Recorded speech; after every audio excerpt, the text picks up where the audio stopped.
This is the Scarlet Faithful support group following Rutgers' deflating, very disappointing, embarrassing, depressing loss to end the regular season at home on senior day, 73-51 to Ohio State. Wasn't even that close. It was for the first half. Rutgers started off brutal hole, 0 for 11 from the floor. I believe they were down 11-1. Battled back.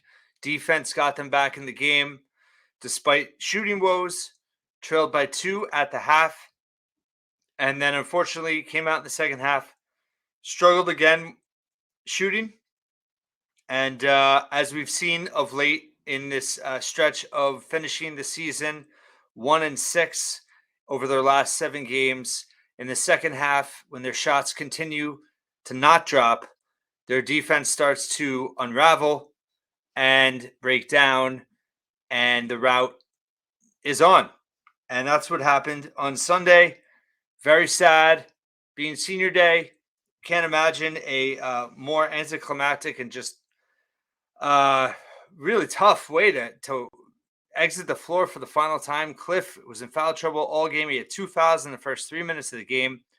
Really, at that, the Pico rightfully started seniors in the starting lineup. So it was a different starting lineup, but Cliff getting in foul trouble right away really messed up, I think, what they wanted to do offensively, because I think Cliff could have, been a much bigger factor inside. He just had 3 shots the entire game. He was 2 of 3.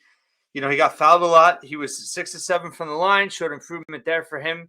I want to look what he's done like the second half of the season. I think he's much better from the foul line than he's ever been in his career.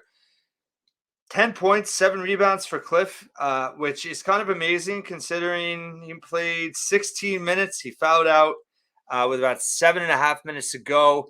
He had a bounce pass his way, kind of went off his hand, dove for it, took out an Ohio State player, really inadvertently just going for the ball. It was a proper call, and that was it. And it was just unceremonious, and it just kind of summarized the tough day that it was. Cliff showing a lot of emotion in his senior day when he was honored, walked out on the floor, his brother visiting from Sweden. He can return. He's got 1 year left. I don't want to speculate, but, he certainly handled it as if it was the last time he would be on the court as a active player.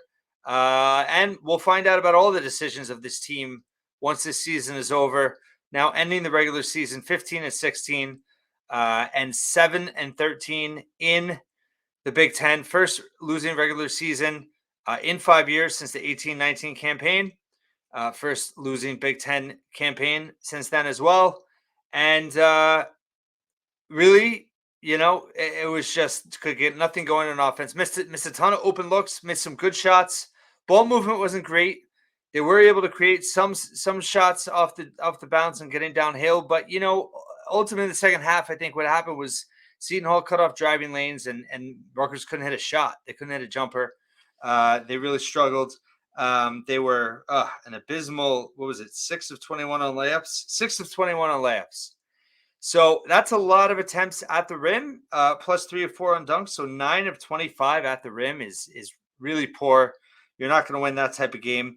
And then, just in terms of their offensive efficiency in this game, it was their second worst outing of the year. It was slightly better than the Maryland loss, which was very similar type of game and how they were blown out in the second half. The only reason they were better is their offensive rebounding rate was higher and their free throw rate was really high. They got to the rim got to the line 50.9%. They got to the line a bunch and they couldn't take between offensive rebounds and free throws. They could not take advantage. So they had a relatively high offensive rebounding rate and a relatively high free throw rate. Could not take advantage. Just 9 second chance points on 13 offensive rebounds. Not enough. And just 17 of 28 from the foul line. A lot of attempts. Not a lot of makes. That is a 60.7 clip. Noah was 3 of 4. Andre was 3 of 4. Cliff was 6 of 7. JaMychal Davis, 2 of 3. Igbole, listen, he showed them he had flashes. He did struggle from the line. It was just 1 of 5. Jeremiah was 2 of 3. But it's funny. I mean, the two big men, Agbole, 7 points, 3 of 4 from the floor, 3 rebounds. He had a spark, gave him a spark in that first half, and had those two dunks. He made the first two field goals of the game. Um, but he had 7 points and 3 of 4 shooting. Cliff had 10 points and 2 of 3 shooting. They were 5 of 7 combined. The rest of the team was 10 of 48. 10 of 48. That is like 22%. Brutal. They shot 27% as a team. They shot 22% from three, 4 of 18. Andre Hyatt was 2 of 5. Noah was 1 of 2. Gavin Griffiths is 1 of 5. He was 2 of 10 from the floor, 5 points. He did have 5 rebounds, 2 assists. He's doing things. I think, listen, I mean, Gavin has shown obvious improvement defensively, which is encouraging.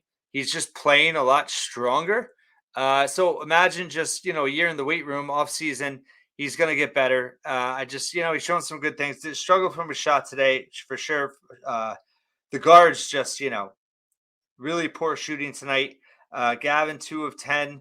Jamichael, 2 of 9. Derek, 0 of 4. Palmquist, 0 of 3. Noah, 1 of 5. I mean, that is what? That's 1 of 8. Austin Williams, 0 of 2. It's 3 of 5 of 35. Is that what that is? Oh, just a tough night. Jeremiah, 2 of 5, 6 points, not enough of a factor. Just 1 assist, 1 rebound. He's, listen, teams have taken him out just by, ball pressure and keeping him out of driving lanes and forcing him into uncomfortable spots. He's lost his footing a ton. This team does not share the basketball enough. Their spacing is bad. They can't take advantage enough in transition. In terms of fast break today, they had just 4 fast break points. That's not nearly enough for this team. They can't generate easy looks. And even when they get good looks at the rim or, even mid-range, they had some open looks. They had some open threes in rhythm. They cannot hit them. And that was really just extremely frustrating, very disheartening to see the way it just withered away on senior day. A lot of good guys in this program, and unfortunately, they just were unable to generate a competitive effort. Not even a winning effort, but not even competitive. Noah Fernandez, Andre Hyatt, Austin Williams, Cliff Omoruyi, Moat Mag did not play once again. Oscar Palmquist, and then you had Aiden Terry and Zach Hain all walk 8 players. Again, some of them can return potentially. Oscar's got a year left. We know Mag has a year left. We know Cliff has a year left. I wouldn't say can't count on anybody in terms of returning. I saw someone comment recently that they heard that there's going to be 50% of the college basketball in the transfer portal this offseason. Well, there was 50% last year. It's going to be more. There is no 2-time transfer rule anymore. It's all about value, right? It's not about your current situation. I mean, it can be, right? Of course, with NIL and everything. But for those that want to explore the open market, I mean, that's right. That's capitalism, and it's about expected value. And I think a ton of players in college basketball, and it would not surprise me if a lot of players on this roster see what their value is.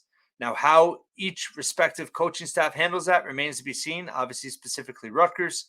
But it's a different kind of offseason, especially with Cliff, depending on his decision. I mean, you can't wait till June like you have in the past. And that's with the early entrant deadline and everything. And, we'll have plenty to talk about when the season's over. There is at least one more game left Wednesday. They're locked into the 12-13 game. They'll be the 13th seed. They'll either play Penn State or Maryland. I think maybe they own the tiebreaker over Maryland. At any rate, Maryland and Penn State play tonight. So we'll find out. I don't know who's better in terms of a matchup-wise. But Rutgers is certainly a team that's hurting right now. They're not playing cohesively on either end of the floor. They have no feel offensively.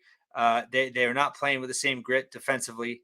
And they are just kind of just in a major – they're not able to generate any positive flow, any momentum that is buildable. It's just not there. And it's tough to watch. It's tough to watch. It's very disappointing. I'll have plenty to say when the season's finally over. I just want to say that it's just very sad to see these guys go out on senior day the way they did. That's back-to-back seasons now. They've lost, really disappointing performances on Senior Day. So Rutgers now, regular season over, and we'll face either Penn State or Maryland in the 12-13 game Wednesday in Minneapolis. I'll obviously have plenty before that. We're Rutgers basketball fans. We are a resilient bunch, a proud bunch. Obviously, it's been a tough stretch, and there's going to be a very interesting and exciting offseason ahead. But let's hope that this team can muster at least one more victory. I'd like to see them be on the winning side at least one more time. And we'll see what happens once you get into tournament play. I mean, listen, Ohio State was the 13th seed last year, and they made it all the way to the semis. Not saying to expect that from this group, but would like to see something out of them before the season ends, rather than losing 7 of 8 to end it after that 4-game winning streak. Thank you for listening. Thank you for watching. And I don't have much more to say. I really appreciate everyone that stuck through it with this regular season, my previews, my rapid reactions, and I'll be coming here daily once again, and I'll have plenty to talk about Rutgers basketball in the very near future. But Sunday, sad day at the rack. Rutgers falls by 22 to Ohio State. Wasn't even that close. And we move on to the Big Ten tournament on Wednesday. And I'll talk to you soon.